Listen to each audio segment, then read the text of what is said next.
Thank you so much. Thank you, Bliss.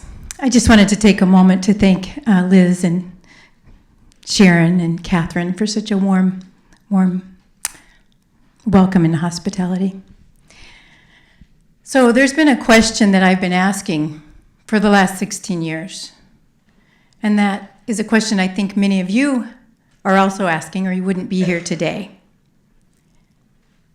When we die, is there a part of us that lives on? And if we live on, can we communicate with the living when we die? These are two questions that have come up many times over the past 16 years as I've worked with the dying. Now, I know that many of you have heard other hospice workers here. And I don't know about you, but when I have heard them speak, they often talk about the fact that it was a calling for them. But I got to tell you, that was not the case with me. I did not have any desire to work with the dying when I fell into that work. Today I'm going to be sharing my journey from one of fear of dying, fear and disbelief about life after death, to knowing that there is life after this existence. I'm going to be sharing some really sacred experiences with you. And it's important for me to mention that as I share these experiences, I'm going to be talking about my hospice patients and my bereavement clients, but I don't use their names. If I use a name, it's not really theirs, or any other identifying information to protect their privacy. So, as I said, it was not my plan to work for hospice. For the first 10 years of my social work career, I worked with foster care and I investigated child abuse.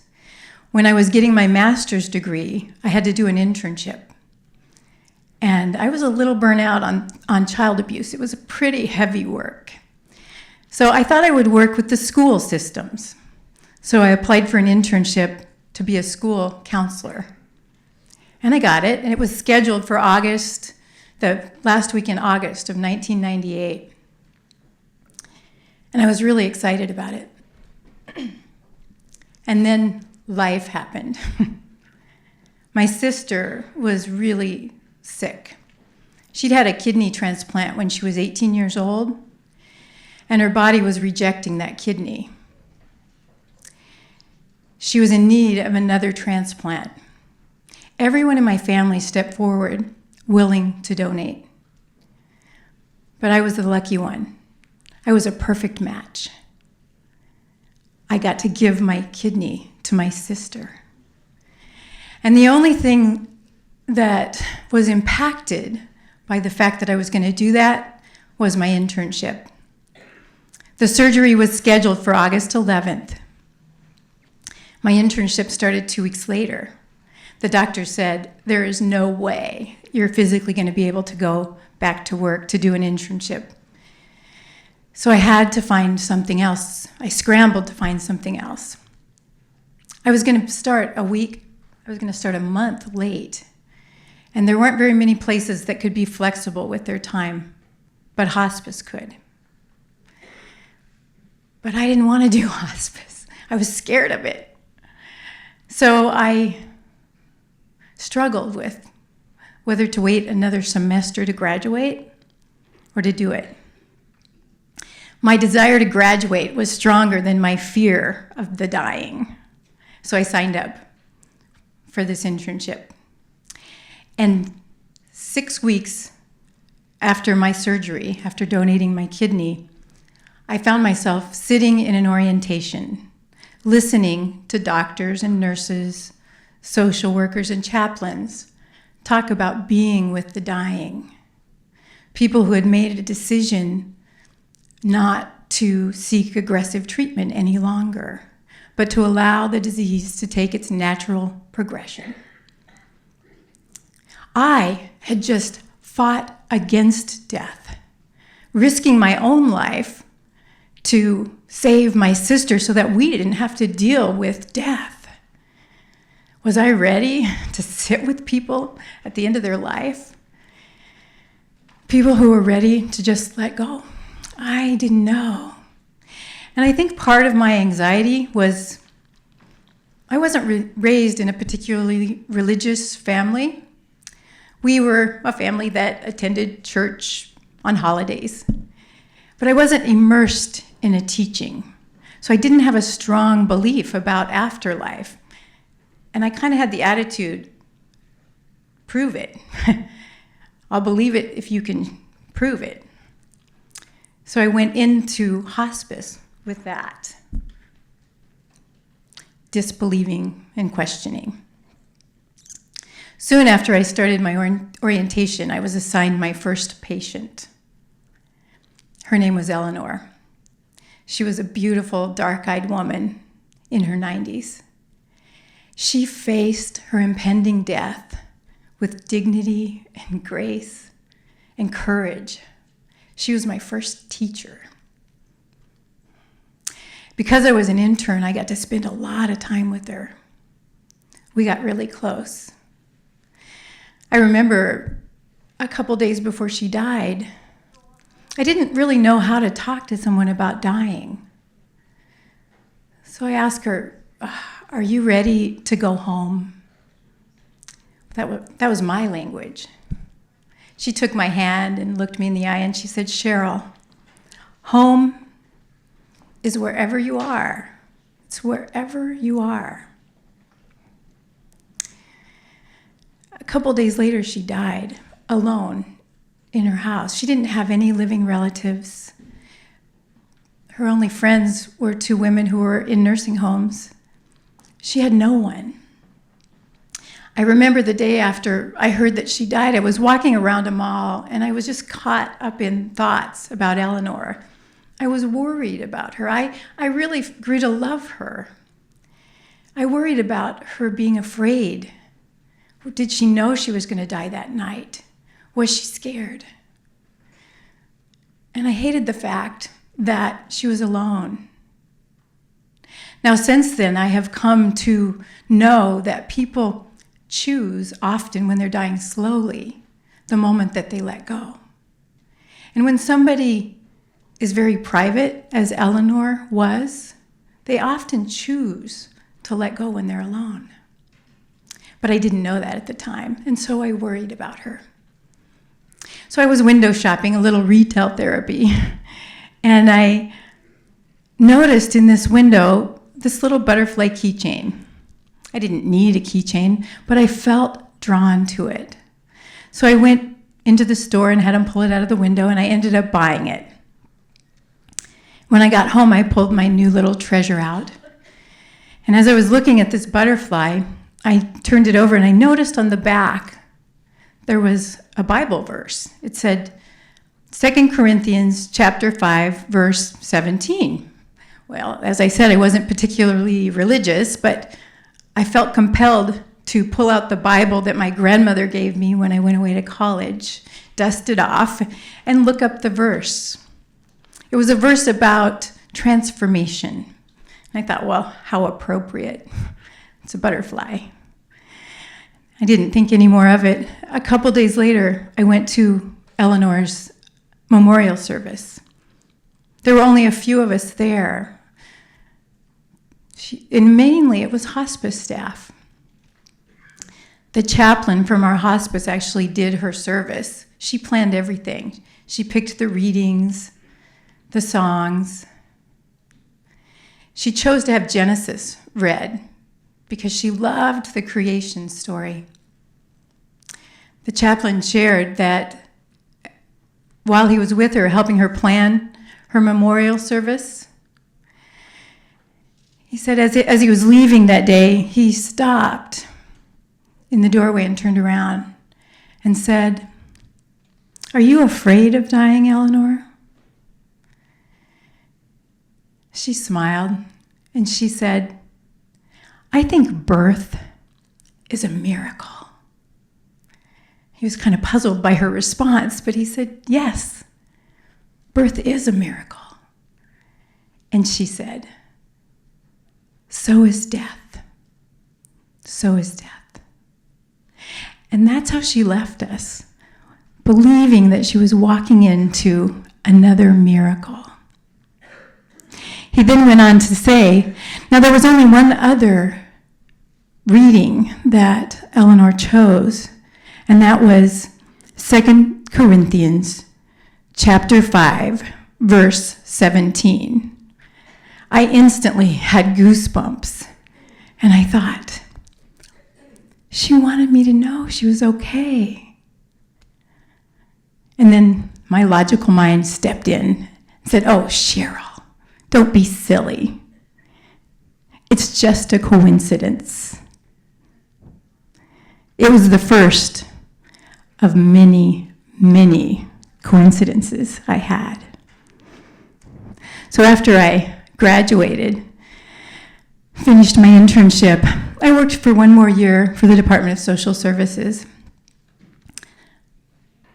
But hospice had gotten into my blood. I was one of those people. Suddenly it was my calling too. So I left a 10-year career in social services to start my first hospice position as a bereavement social worker. Now, soon after starting that position, I started having experiences again where that question came up. Is there life after this life? I remember one Wednesday afternoon, I was doing 2 bereavement assessments. And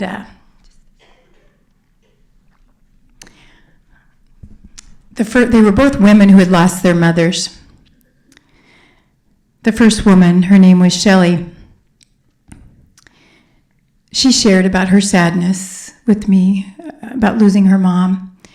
And then she went on to share about the night that her mom died.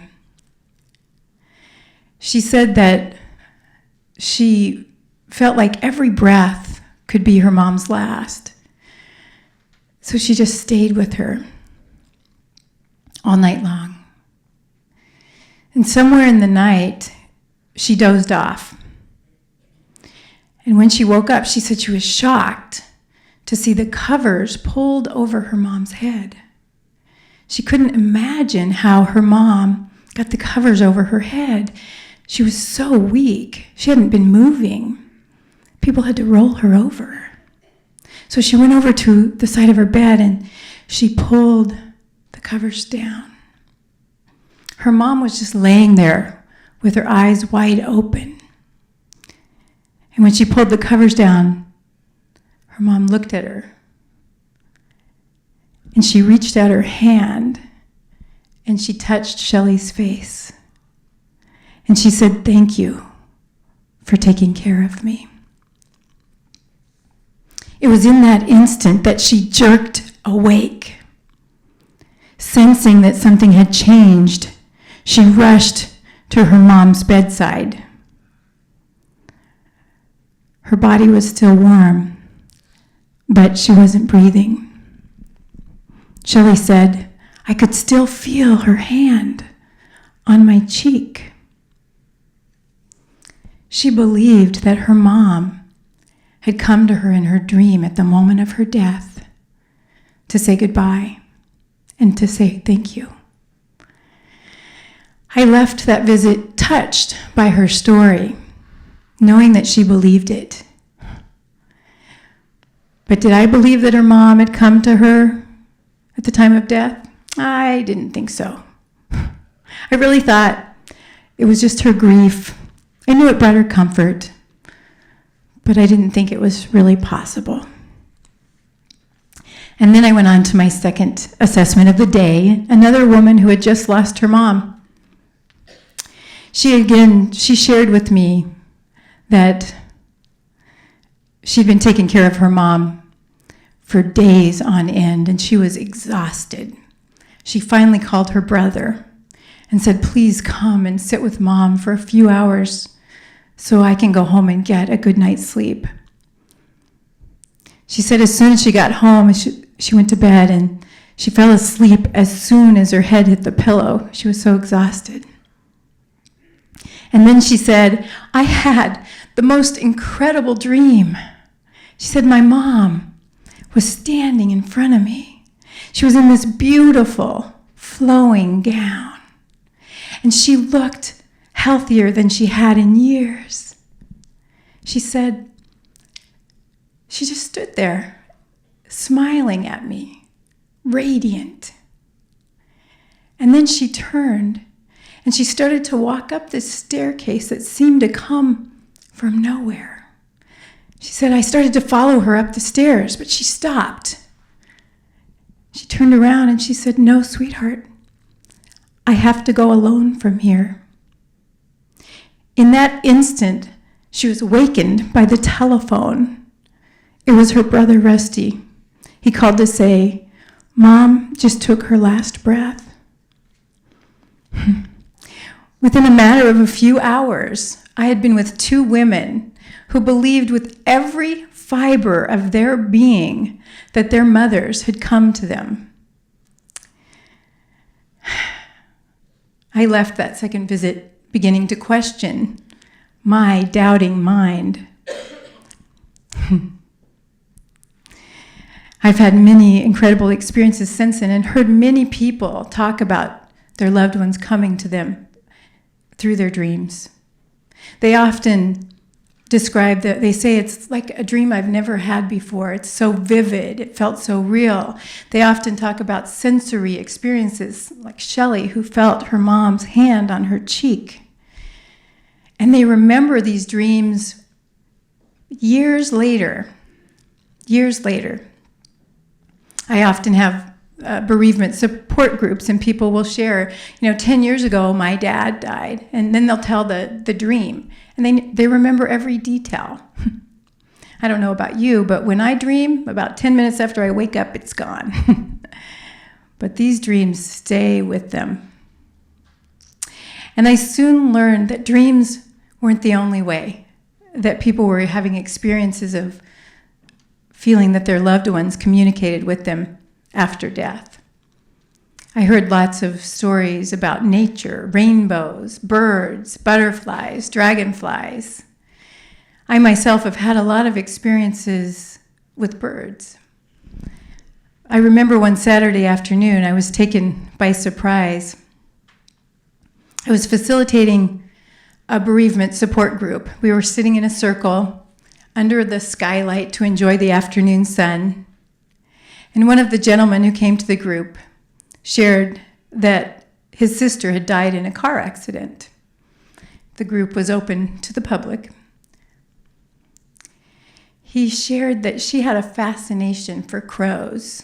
He even brought the funeral program in, and there was a big crow on the front of it to show us that she just loved crows. He said at the cemetery, they were standing around the casket, and they became aware of these crows that circled all the way around them. And everybody started talking about the crows. Everyone was aware, and they all felt that it was his sister. Well, his story was interesting, but what really got to me was that as he was sharing, I became aware of this huge crow up on the skylight, jumping up and down, cawing as only a crow can caw. This guy was obnoxious. He made his presence known. And then as soon as that man finished his story, the crow was gone. And I'd been doing bereavement groups in that room for 2 years, and I'd never seen a bird up there. No one said a word about the crow until I said, I don't know about you guys, but... And as soon as I said that, everyone was like, oh my God, that was freaking me out. But people didn't want to say anything for fear of sounding crazy. And often when one person in a group shares an experience like that, several others have a similar experience to share. And they often start their share with, I've never told anyone this before.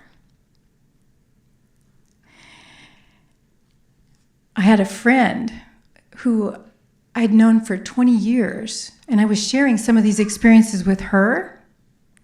I'd known her probably 15 years at that time. As I shared the experiences I was having, she said, "Well, I've never told anyone this before." But she went on to share with me that when her brother died in a fire, her family went to the trailer the next day to look for any of his possessions that survived. She said as they were walking around the trailer, it was her and her mom and dad, they became aware of this little robin following them everywhere they went. They all commented on it, that it was unusual the way this bird was acting. They didn't think any more of it. And the next day, they were getting ready for the memorial service. And my friend's mom was having a really rough time. You know, she had just lost her son. She was standing in the kitchen doing her dishes from the morning breakfast. And she heard this tapping noise. She said she turned around, and there in the window was this little robin. And she said it kind of shook her up, and she turned back around, and then she felt these arms wrap around her. And she heard her son's voice say, "I'm okay, Mom. I'm okay." My friend had never shared that with anyone. She was so afraid that people would think she was crazy. And I've got to tell you that as I was preparing for this talk today, some of that fear came up for me in sharing my experiences. But I've had so many now that the logical thing is to believe.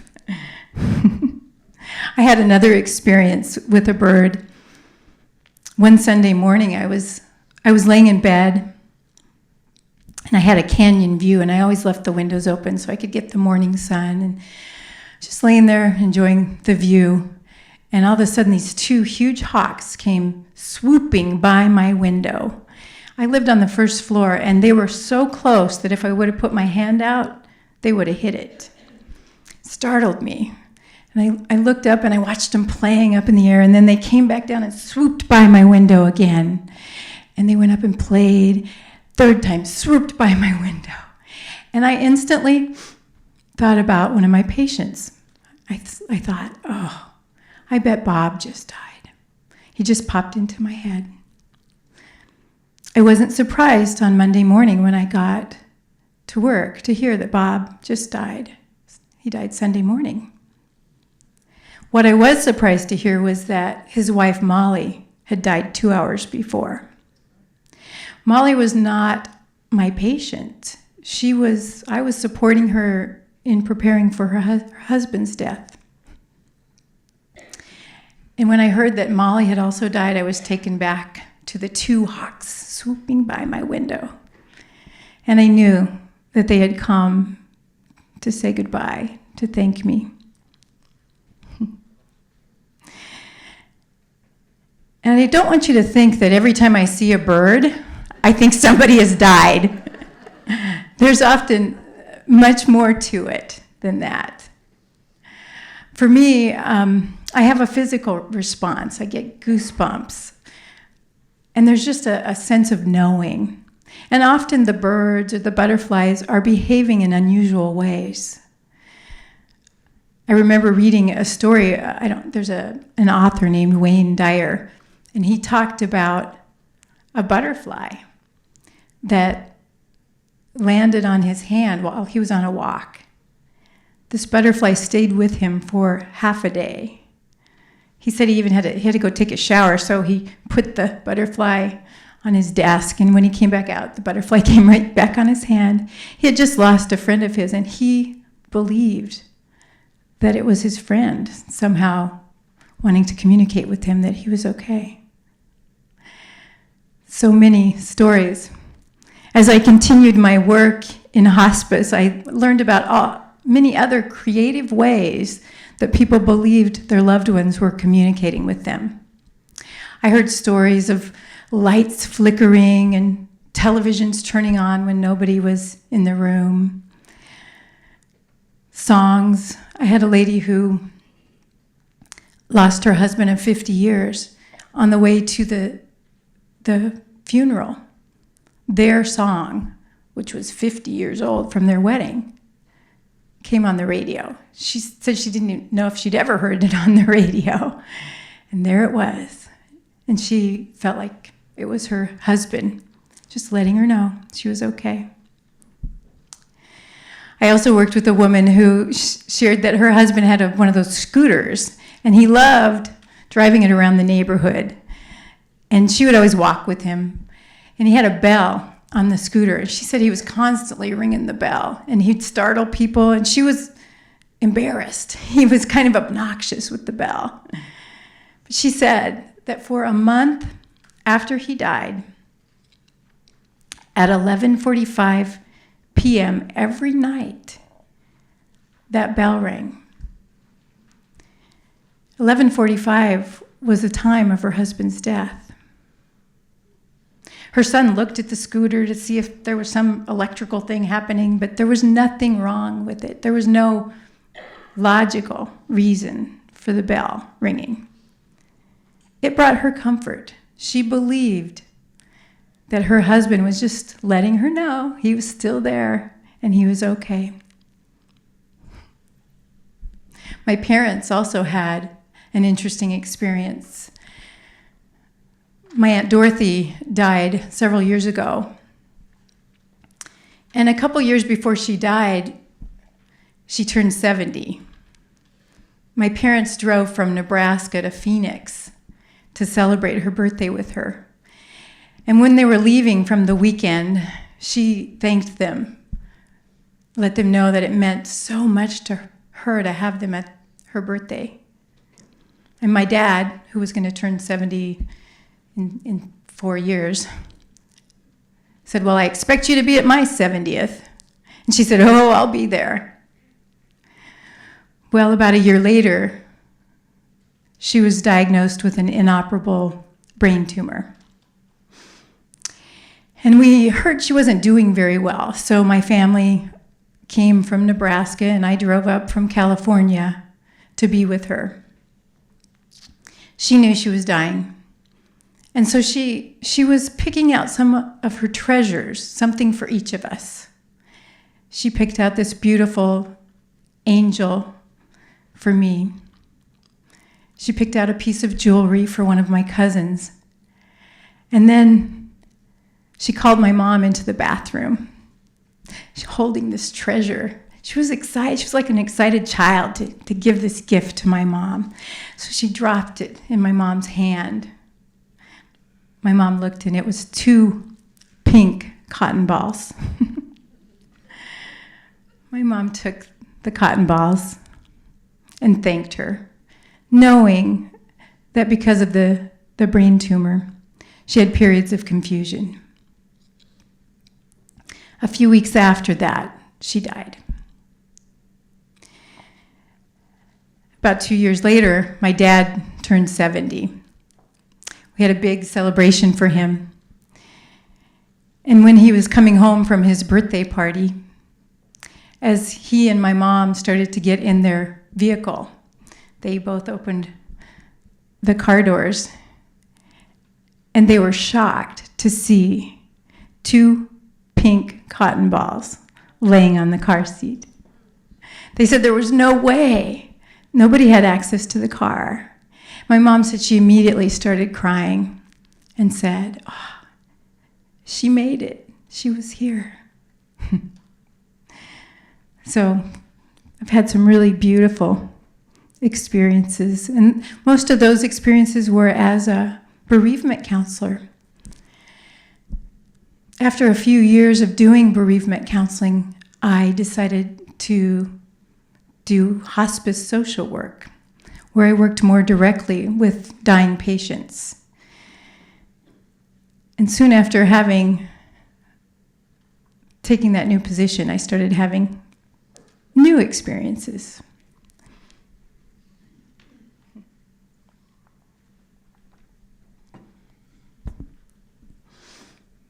I remember the first time I was with a patient as they left their body, as they died.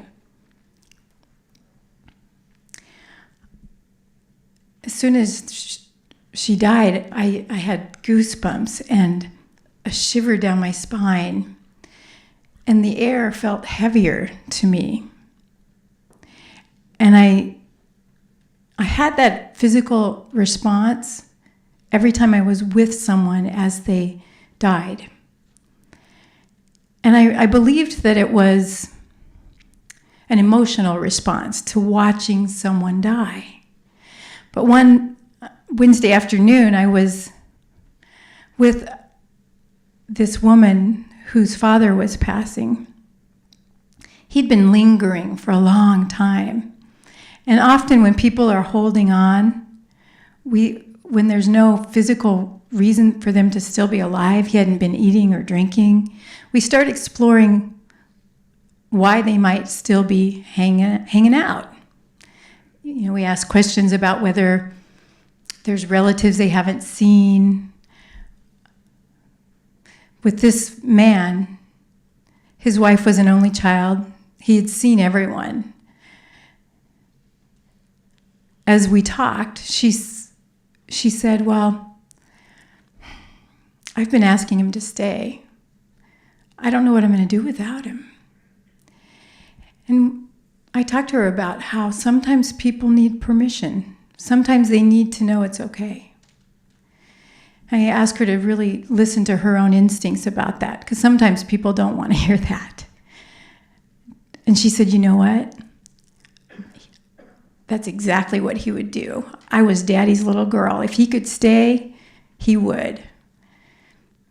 So she decided to tell him that it was okay to go. So I left her to give them some privacy. And about 30 minutes later, I started to go back into the room. I was walking down the hallway, and all of a sudden, I had chills and a shiver down my spine, and the air felt heavy. And in that moment, she stepped out of the room and said, I think he's gone. And I had the thought, I think I felt him go by. But it was the first time that I realized that it wasn't just an emotional response. I actually think that I felt the energy of his being. There's an interesting phenomenon that happens often when people are dying slowly. And after 16 years, I've seen a lot of different things. I've come to believe that people who die slowly often get what I call between worlds. They have one world in this life and one world in whatever it is that happens next. The veil seems to get thinner. I know many of you have probably heard about deathbed visions.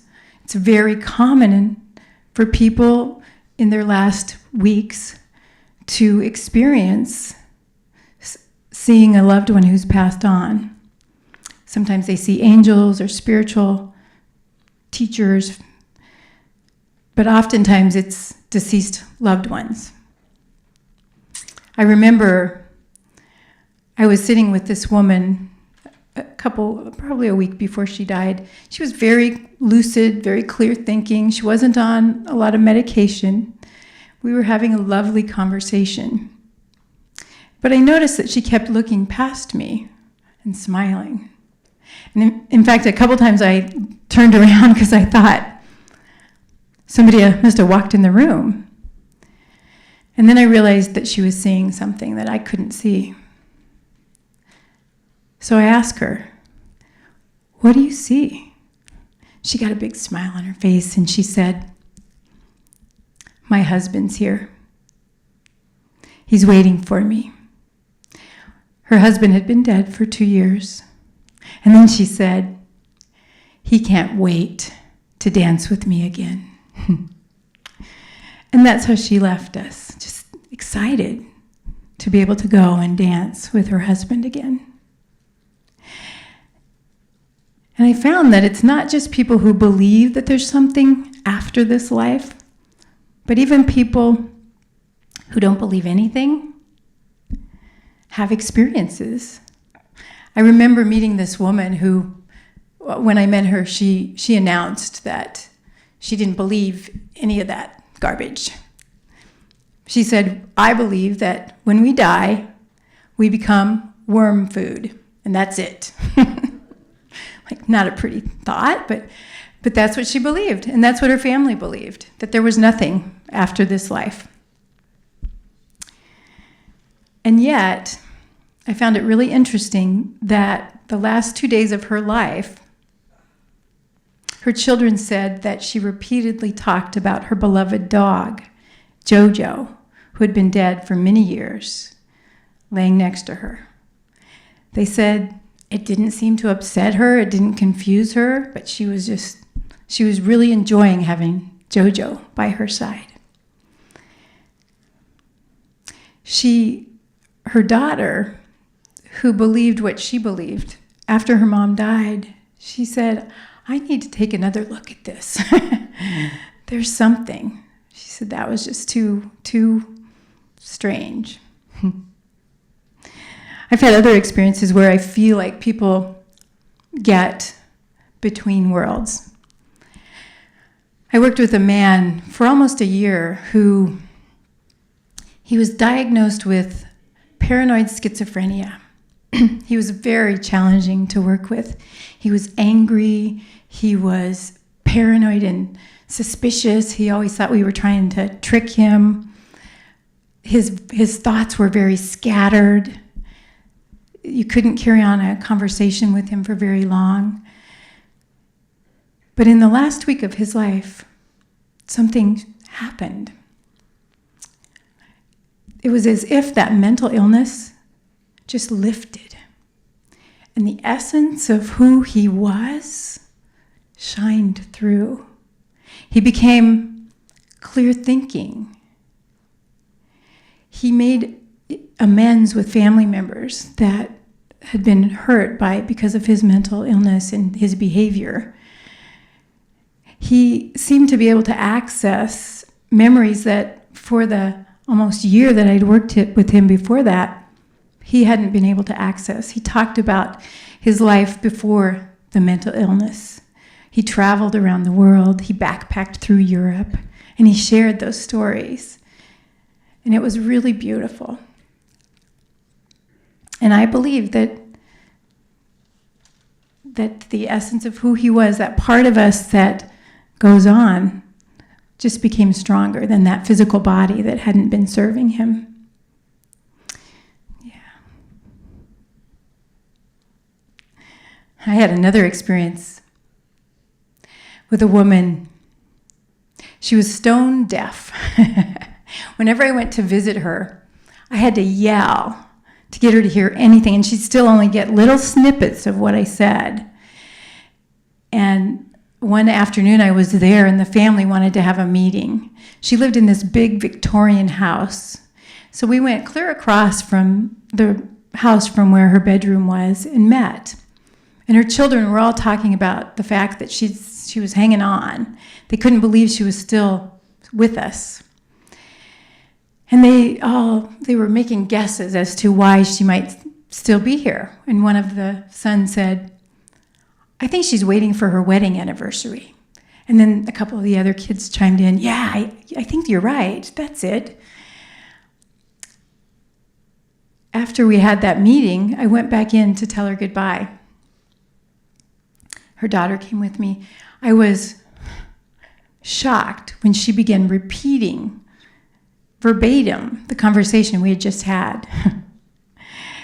And I asked her daughter, I said, is there a monitor in this room? How did she hear that conversation? And there was no monitor. There was, even if she could have heard, we were so far away, there's no way she could have heard, but she heard. So I believe that somehow her little soul was in the room with us when we had that conversation. It was really, really an incredible experience. But even after all of the experiences I've had, my doubting mind kept creeping in. I remember a woman named Karen. She had Alzheimer's.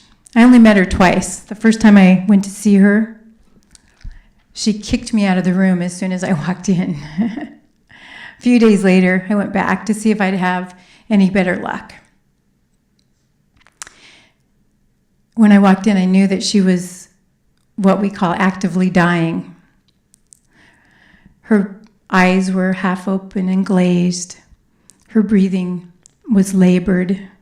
There was a gurgling sound in her lungs. I called the nurse in, and she took her blood pressure and confirmed that it was very, very low, and that it appeared that her body was starting to shut down. So I called her husband, and he came right over, and I began to prepare him for being with her as she died. But he panicked. He said, no, you don't understand. I cannot be here. I can't do this. He was a veteran, and he'd had war experiences. He said, I held many of my buddies as they took their last breath. I can't do that for my wife. I can't. And he went to her. He told her that he loved her, kissed her goodbye, and he left. She was in a coma-like state. And yet, as soon as he left, she started getting really restless and agitated. And I knew that she was reacting to the fact that he had just left. I tried to bring her comfort. I didn't know what to say to her. So I sang to her, I talked to her. The only thing that really brought her comfort was I shared with her that when somebody comes on our hospice service, bereavement support is available to them.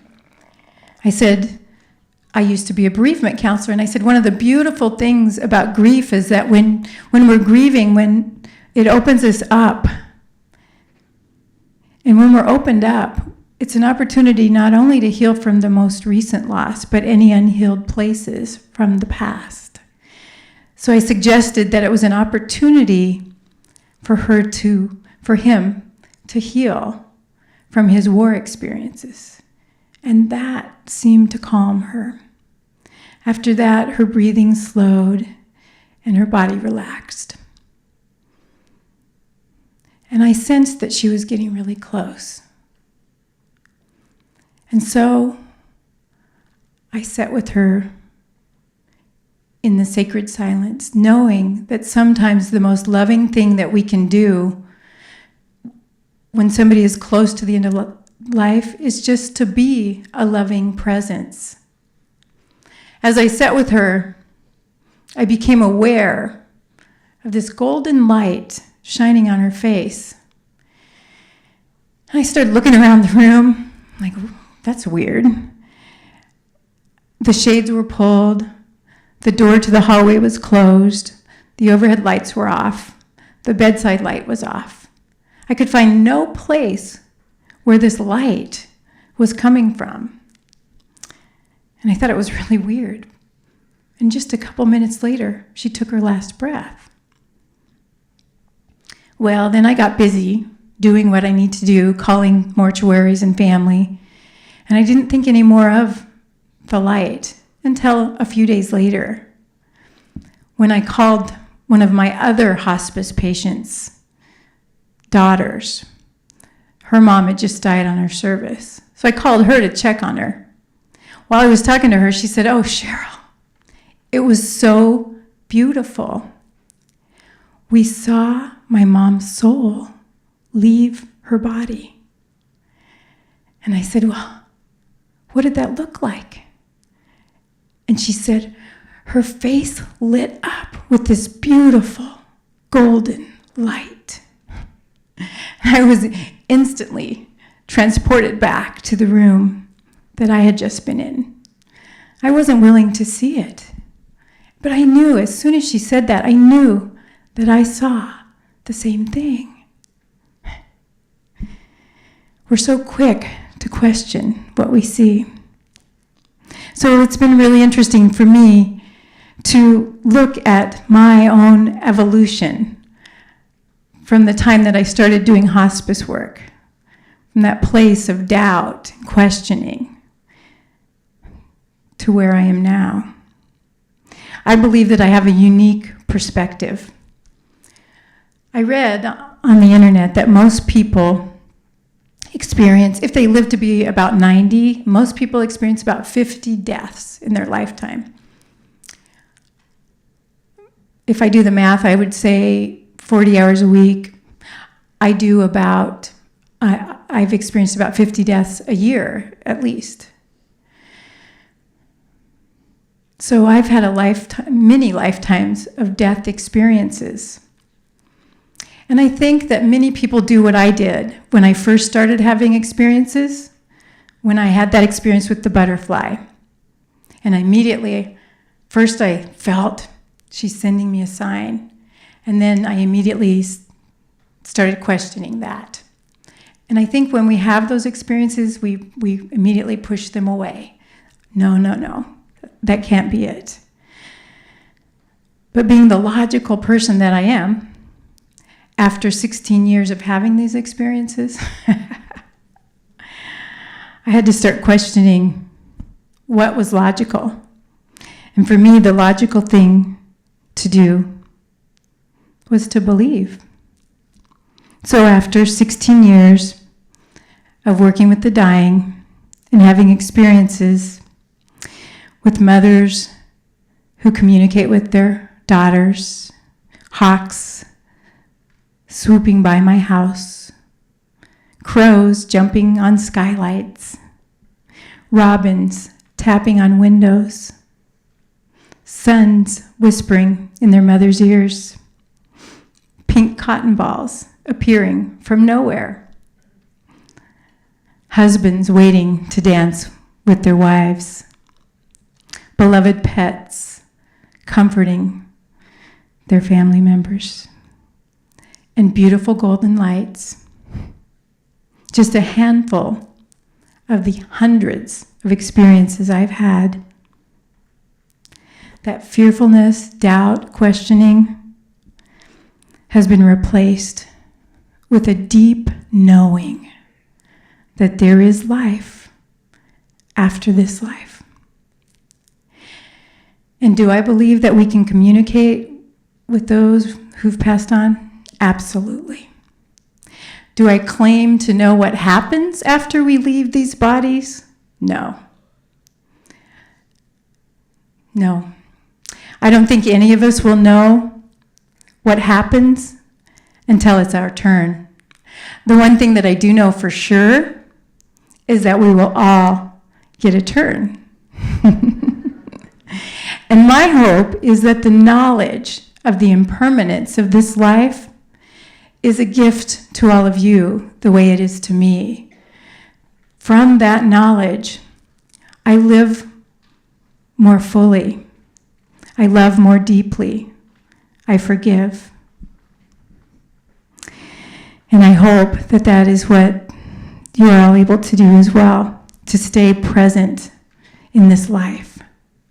Dan Millman said, if you aren't in awe, then you aren't paying attention. So may you have experiences that awe you.